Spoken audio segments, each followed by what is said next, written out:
द्वितीय सोपान अयोध्या कांड प्रारंभ। यस्यांके च विभाति भूधर स्तुता देवापगमस्तके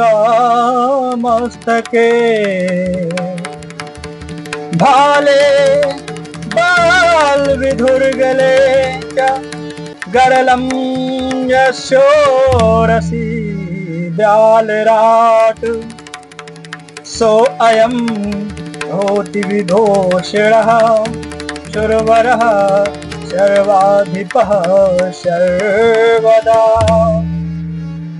सर्वः सर्वगतः शिवः शशिनिभः श्रीशंकरः पातु माम्।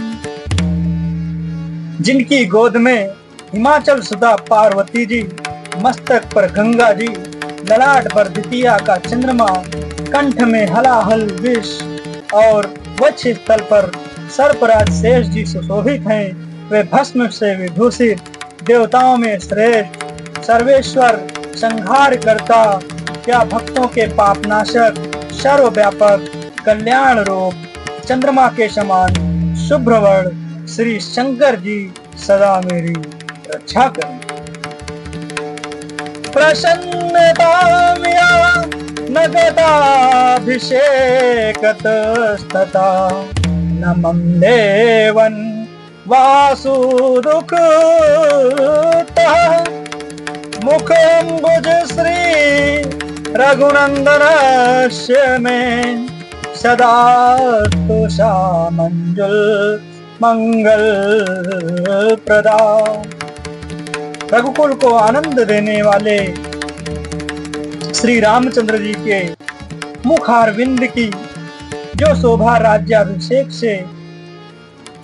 राज्याभिषेक की बात सुनकर ना तो प्रसन्नता को प्राप्त हुई और ना वनवास के दुख से मलिन हुई, वह मुख कमल की छवि मेरे लिए सदा सुंदर मंगलों की देने वाली।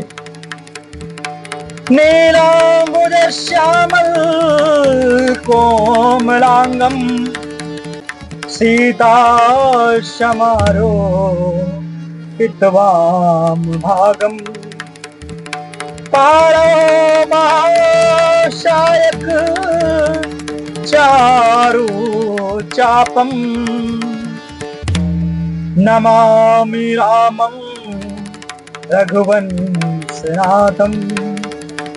नीले कमल के समान श्याम और कोमल जिनके अंग हैं, श्री सीता जी जिनके वाम भाग में विराजमान हैं और जिनके हाथों में क्रमशः अमोघ बाण और सुंदर धनुष हैं, उन रघुवंश के स्वामी श्री रामचंद्र जी को मैं नमस्कार करता हूँ। श्री गुरु चरण सरोज रज निज मन मुकुर सुधारी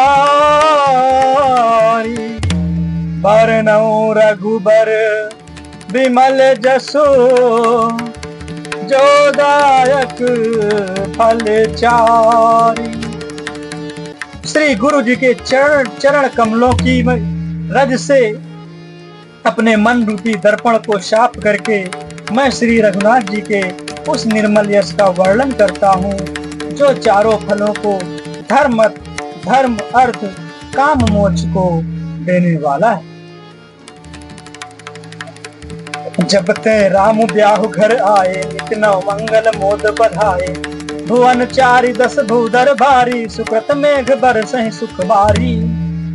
जब से श्री रामचंद्र जी विवाह करके घर आए, तब से अयोध्या में नित्य नए मंगल हो रहे हैं और आनंद के बधावे बज रहे हैं। 14 लोक रूपी बड़े भारी पर्वतों पर पुण्य रूपी मेघ रूपी जल बरसा रहे हैं। रिद्धि सिद्धि संपत्ति नदी सुहाई, उमगी अवध अम्बदी कहवाई, मणिगणपुर नर नारी सुजाति, सुजिया मोल सुंदर सब भांति। रिद्धि सिद्धि और संपत्ति रूपी सुहावनी नदियां उमड़ उमड़ कर अयोध्या रूपी समुद्र में आ मिली हैं। नगर के स्त्री पुरुष अच्छी जात के मड़ियों के समूह हैं जो सब प्रकार से पवित्र, अमूल्य और सुंदर हैं। कहीं न जाई कछु नगर विभूति, जनु इतनी बिरंची कर तूती। सब विधि सब पुर लोग सुखारी, रामचंद्र मुख चंद निहारी। नगर का ऐश्वर्य कुछ कहा नहीं जाता, ऐसा जान पड़ता है मानो ब्रह्मा जी की कारीगरी। बस इतनी ही है, सब नगर निवासी श्री रामचंद्र जी के मुख चंद्र को देखकर सब प्रकार से सुखी हैं। मुदित मातु सब सखी सहेली, फलित बिलो की मनोरथ बेली। राम रूप गुणशील सुभाऊ, प्रमुद्ध होई देखि सुनि राऊ।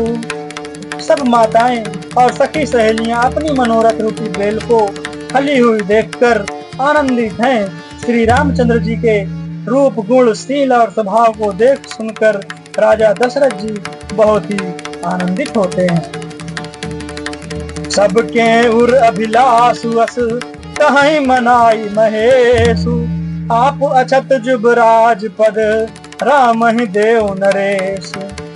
सबके हृदय में ऐसी अभिलाषा है और सब महादेव जी को मनाकर प्रार्थना करके कहते हैं कि राजा अपने जीते जी श्री रामचंद्र जी को युवराज पद दे दे।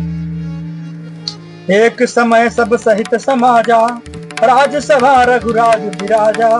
सकल सुकृत मूर्ति नरि नाहु, राम सुजस सुनियत सुसाहु। एक समय रघुकुल के राजा दशरथ जी अपने सारे समाज सहित राजसभा में विराजमान थे। महाराज समस्त पुण्यों की मूर्ति हैं। उन्हें श्री रामचंद्र जी का सुंदर यश सुनकर अत्यंत आनंद हो रहा है। नप सब रहे कृपा अभिलाषे, लोकप करहि प्रीति रुख राखे। त्रिभुवन तेनि काल जग माहि, भूरि भाग दशरथ सम नाहि। सब राजा उनकी कृपा चाहते हैं और लोकपालगण उनके रुख को रखते हुए अनुकूल होकर प्रीति करते हैं। पृथ्वी आकाश पाताल तीनों भुवनों में और भूत भविष्य वर्तमान तीनों कालों में दशरथ जी के समान बड़भागी और कोई नहीं है। मंगल मूल राम सुत जासु, जो कछु कहीं थोर सब तासु। राय सुभाय मुकुर कर लीना, बदन बिलो की मुकुट समितीना। मंगलों के मूल श्री रामचंद्र जी जिनके पुत्र हैं, उनके लिए जो कुछ कहा जाए सब थोड़ा है। राजा ने स्वाभाविक ही हाथ में दर्पण ले लिया और उसमें अपना मुंह देखकर मुकुट को सीधा किया। श्रवण समीप भये सित केशा, मनहु जरट पनु अस उपदेशा। नप जुबराजु राम कहूँ देहु, जीवन जन्म लाहु किन लेहु। देखा कि कानों के पास सफेद बाल सफेद हो गए हैं, मानो बुढ़ापा ऐसा उपदेश कर रहा है कि हे राजन, श्री रामचंद्र जी को युवराज पद देकर अपने जीवन और जन्म का लाभ क्यों नहीं लेते। यह विचार उर आनि नृप, सुदिन यसु अवसर पाय। प्रेम पुलक तन मुदित मन, गुरहि सुनाय हो जाय।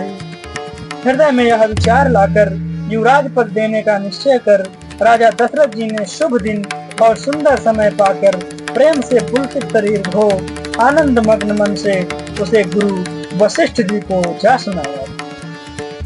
कहे भुआलु सुनिए मुनि नायक, भय राम सब विधि सब लायक। सेवक सचिव सकल पुरवासी, जे हमारे हरि मित्र उदासी। राजा ने कहा, हे मुनिराज, कृपया यह निवेदन सुनिए। श्री रामचंद्र जी अब सब प्रकार से सब योग्य हो गए हैं। सेवक मंत्री सब नगर निवासी और जो हमारे शत्रु मित्र या उदासीन हैं, सब ही राम प्रिय जहि विधि मोही। प्रभु शीस जन तनि धरि सोही, विप्र सहित परिवार गोसाई। करहि छो सब रौरि नाई। सभी को श्री रामचंद्र वैसे ही प्रिय हैं जैसे वे मुझको हैं। उनके रूप में आपका आशीर्वाद ही मानो शरीर धारण करके शोभित हो रहा है। हे स्वामी, सारे ब्राह्मण परिवार सहित आपके ही समान उन पर स्नेह करते हैं। जय गुरु चरण रेणु सिर धरहि, ते जनु सकल विभव बस करहि। मोहि समयहु अनुभयहु न दूजे, सब पायउ रज पावन पूजे। जो लोग गुरु के चरणों की रज को मस्तक पर धारण करते हैं, वे मानो समस्त ऐश्वर्य को अपने वश में कर लेते हैं। इसका अनुभव मेरे समान दूसरे किसी ने नहीं किया।